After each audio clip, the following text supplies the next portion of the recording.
Bajaj finance. सो results जो है वो तो काफी बढ़िया आए हैं, बट स्टॉक आज डाउन है। सो रिजल्ट्स कैसे है, इसके बारे में आज हम यहाँ पे डिटेल डिस्कशन करने वाले हैं। Q3 FY22 के रिजल्ट्स में आप लोगों के लिए यहाँ पे एनालाइज करने वाला हूँ।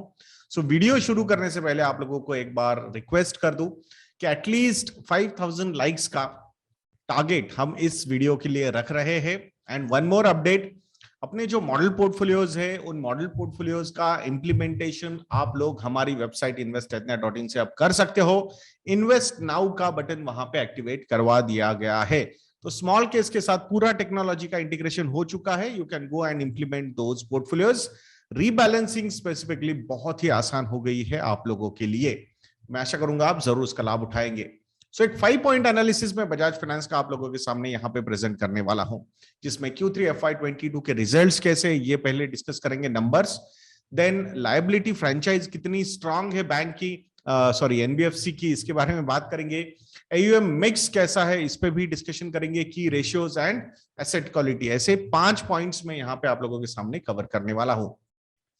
तो स्टैंड अलोन रिजल्ट्स पहले अगर हम बात करते हैं तो एसेट्स अंडर मैनेजमेंट जो है बैंक के, सॉरी एनबीएफसी के, वो है 1.32 लाख करोड़ रुपीस। बहुत बार बैंक सामने मुंह से निकल रहा है, तो कहीं ऐसा तो नहीं कि जल्द ही बैंकिंग लाइसेंस भी मिल जाए बजाज फाइनेंस को। Let's see. सो 21% की ईयर ऑन ईयर ग्रोथ यहाँ पे एसेट्स अंडर मैनेजमेंट में हुई है, which is very strong. Quarter on quarter, that is sequentially, last quarter to this quarter, the growth in AUM is 7%. This is also quite phenomenal. अगर interest income की हम यहाँ पे बात करते हैं, so that income also has gone up by 8% sequentially and 27% year on year. Fees and other income 54% से year on year grow हुआ है, and quarter on quarter 25% से fee and other income यहाँ पे grow हुआ है। It means जो core business है एनबीएफसी का, वो बहुत ही बढ़िया तरीके से परफॉर्म करता हुआ नजर आ रहा है। टोटल इनकम जो है वो 29% ईयर ऑन ईयर ग्रो हुआ है and 11% quarter on quarter grow हुआ है। इंटरेस्ट एक्सपेंडिचर जो ग्रो हुआ है वो अराउंड सिर्फ 5% से या ईयर ऑन ईयर ग्रो हुआ है एंड 4% से क्वार्टर ऑन क्वार्टर। तो ये काफी पॉजिटिव चीज है कंपनी के लिए कि इंटरेस्ट एक्सपेंडिचर ज्यादा ग्रो नहीं हुआ है, बट इंटरेस्ट इनकम जो है वो काफी अच्छी तरीके से ग्रो हुआ है। सो नेट इंटरेस्ट इनकम जो है वो 40% से इसी वजह से ग्रो हुआ है। so, भले आपका इंटरेस्ट इनकम 27% से ग्रो हुआ है, but your net interest income has gone up by 40%. The reason behind this is the interest expenditure has not gone up that much. So it's a positive sign for the company. Operating expenses काफी बड़े हैं, but 49% से operating expenses year on year यहाँ पे grow हुए and quarter on quarter 2% से। सो ये सब एक्सपेंसेस निकाल देने के बाद हमारे सामने आता है ऑपरेटिंग प्रॉफिट, जिसे हम प्री प्रोविजनिंग ऑपरेटिंग प्रॉफिट कहते हैं। रीजन, बिकॉज ये प्रोविजनिंग वाला जो एक सीजन शुरू हुआ है लास्ट 3 सालों में, ये बहुत ज्यादा है और इसीलिए उस पर बहुत ज्यादा फोकस करना भी जरूरी है। सो यहाँ पे 3605 करोड़ रुपीस का ऑपरेटिंग प्रॉफिट है, 35% की ईयर ऑन ईयर ग्रोथ है एंड 20% की क्वार्टर ऑन क्वार्टर ग्रोथ यहाँ पे हुई है। लोन लॉसेस एंड प्रोविजंस यहाँ पे कम हुए हैं sequentially also and year on year also, दोनों नंबर्स 20% से यहाँ पे डिक्रीज हुए हैं। सो इसका नतीजा जो है, लेस प्रोविजनिंग की वजह से profit before tax and net profit काफी बढ़िया इंप्रूव हुए हैं बैंक एनबीएफसी के। सो 1934 करोड़ रुपीस का नेट प्रॉफिट है बैंक एनबीएफसी का। ईयर ऑन ईयर ग्रोथ हुई है एंड 48% क्वार्टर ऑन क्वार्टर यहाँ पे नेट प्रॉफिट में ग्रोथ हुई है, विच इज क्वाइट फेनोमेनल। अब लायबिलिटी फ्रेंचाइज कैसी है इस कंपनी की, इसके बारे में बात करेंगे। तो they are building quite strong liability franchise. Last अगर 1.5 साल में हम बात करेंगे, from 20,000 deposit book to currently 30,481 crore rupees की डिपॉजिट बुक यहाँ पे इस कंपनी ने, एनबीएफसी ने बिल्ड की है, which is very positive. And the best part about that, 69% of these deposits are coming from retail customers and 31% are coming from corporate deposits. तो यहाँ पे धीरे धीरे आई थिंक मुझे ऐसे लग रहा है कि रिटेल पे फोकस जो है कंपनी का बहुत ज्यादा है डिपॉजिट पॉइंट ऑफ व्यू से। इसका एक एडवांटेज ये हो जाता है कि कॉस्ट ऑफ फंड्स जो है वो काफी कम हो जाता है, which is very much positive. So अगर टोटल लायबिलिटी की बात करेंगे, यानी कि जो टोटल पैसा कंपनी ने उठाया हुआ है, कि बोरोइंग्स भी हो सकते हैं, बैंक से लिया हुआ है, एनसीडी से लिया हुआ है, या फिर ये डिपॉजिट्स लिया हुआ है, तो ऐसी टोटल लायबिलिटी बुक में से 20% बुक जो है वो डिपॉजिट्स के तौर पे आती है, विच इज ये स्टिकी होता है नॉर्मली, तो यहाँ पे कोई ज्यादा प्रॉब्लम होता नहीं है। दो रिसेंटली 1-2 क्वार्टर में हमने थोड़ा सा रिटेल का कंट्रीब्यूशन थोड़ा कम होता हुआ देखा है compare to earlier quarters, but मुझे लगता है फोकस इज वेरी गुड, और जो ब्रांड है बजाज का वो रिटेल कस्टमर्स, रिटेल डिपॉजिटर्स के साथ काफी कंफर्टेबल है, so there should not be any problem. Now, the biggest strength of Bajaj Finance वो है total customer franchise. Do you know that how many customers Bajaj Finance has? 5.5 crore almost customers है company के पास।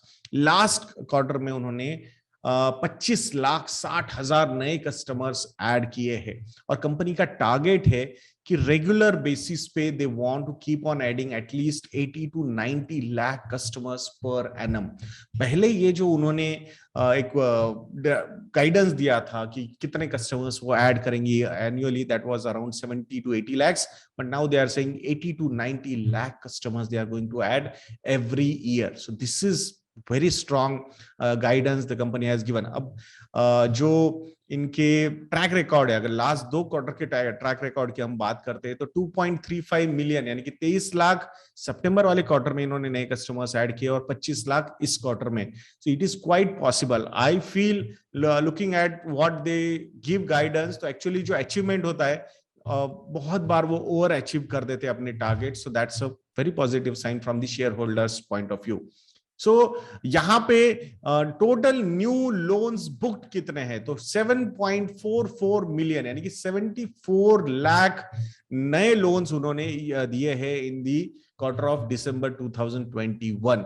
सो I think this is also very positive, बहुत ही strong, I think one of the highest highest number of loans they have booked in this particular quarter.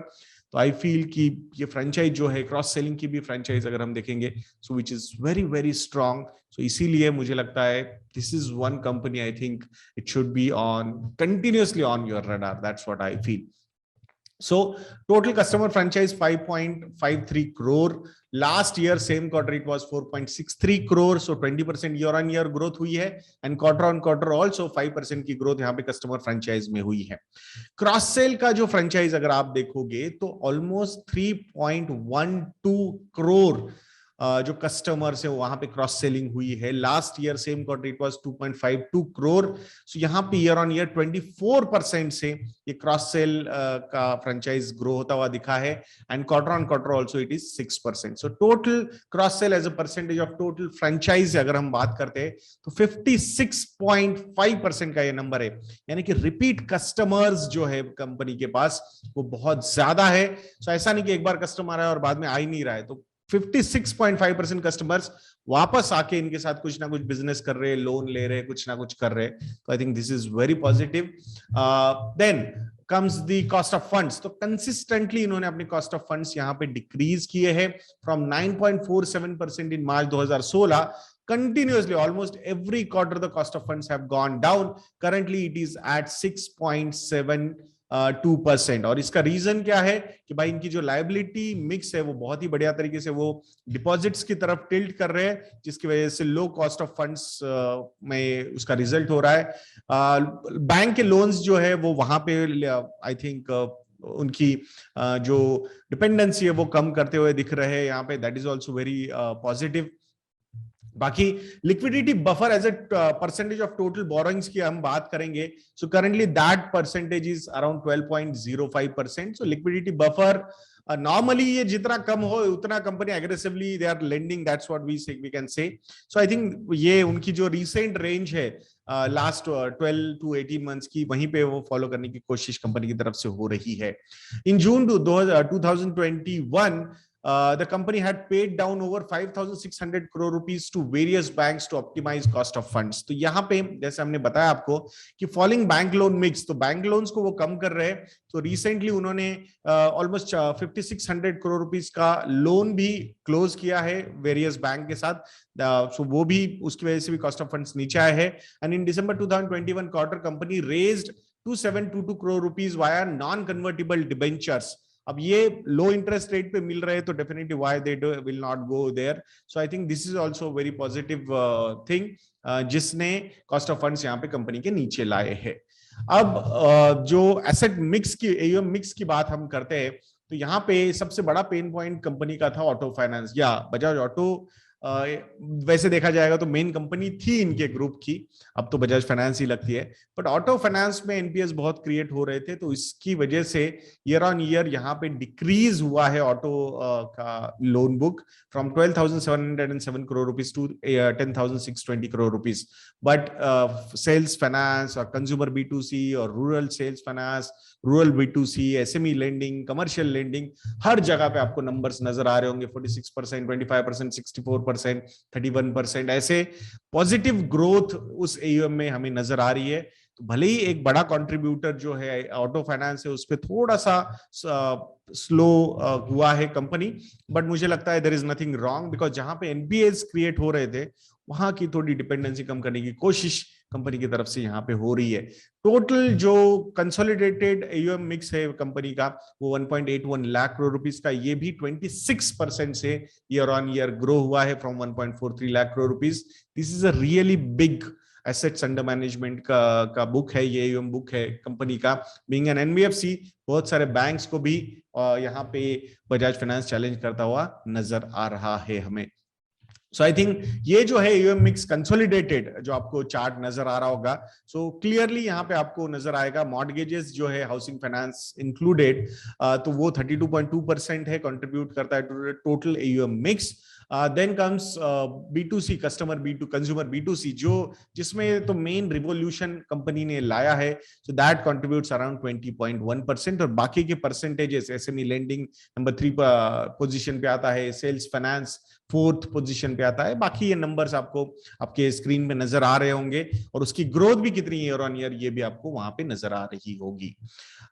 Stand alone mix में सबसे बड़ा contributor अगर हम देखते हैं तो कंज्यूमर B2C ही है 26% का, मतलब बाकी मॉर्गेज बेस्ड लेंडिंग अगर हमने हटा दी तो डेफिनेटली कंज्यूमर B2C जो मेन कंट्रीब्यूटर है 26% का एयूएम मिक्स में, और इसी ने तो पूरा का पूरा गेम चेंज किया है ऐसा मुझे लगता है for Bajaj Finance. Now we will analyse the key ratios. तो नेट इंटरेस्ट मार्जिन फिर से एक बार बहुत ही बढ़िया नंबर यहाँ पे आया है 13.1%, 13.10% ये नेट इंटरेस्ट मार्जिन यहाँ पे बजाज फाइनेंस का है, which is very positive, very good, actually very strong.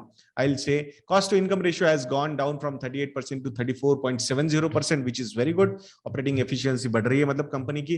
Return on asset, this number is at 5.10%. The reason behind that because profitability जो grow हुई है 84% से, वो ही यहाँ पे ये नंबर्स अच्छी करते हुए दिख रहे हैं. Capital adequacy ratio is at 26.96%, which is very strong. Nothing wrong in that. Earlier it was higher, but it's okay. बाकी एसेट क्वालिटी के बारे में अगर हम बात करते हैं तो asset quality quarter on quarter यहाँ पे इंप्रूव हो रही है सिंस लास्ट 2 quarters. तो currently the gross NPAs are at 1.73% and net NPAs are around 0.78%. Though provision coverage ratio is on lower side, but I still feel there is nothing, मतलब gross NPAs और net NPAs अगर under control है so there should not be any problem. Valuation point of view से अगर हम discussion करते हैं तो डेफिनेटली 90 का पी रेशियो अब थोड़ा सा और नीचे आएगा बिकॉज Q3 के रिजल्ट्स यहाँ पे ऐड हुए हैं. So 1 year median P is at 83, 3 year is at 49, 5 year is at 49, 10 year is at 45. तो डेफिनेटली ये बहुत प्रीमियम पे ट्रेड होता हुआ दिख रहा है ये particular company, and that's why if you want to be a share holder in this company, lump sum investment could be a little risky because valuations are quite premium.